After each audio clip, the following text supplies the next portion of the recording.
Hello everyone, in this video, I'll show you how to get a free trial for Shopify.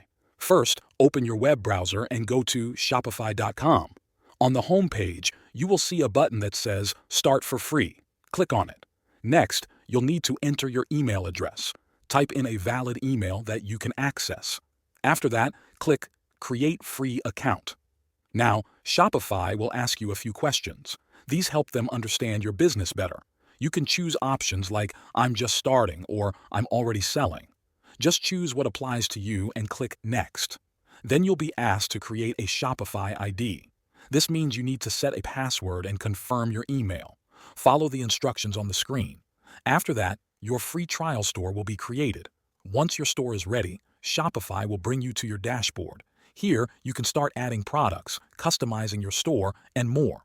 Now, about the $1 deal. At the top of your screen, you should see a notice about a special offer. It says something like, try Shopify for 3 months at $1 per month. Click on that message or go to the billing section from your dashboard. Shopify will ask you to choose a plan. Select any plan and you'll see the deal applied automatically. You'll only pay $1 per month for the first 3 months. After that, normal pricing begins. And that's it. You now have access to Shopify with a free trial. Thanks for watching.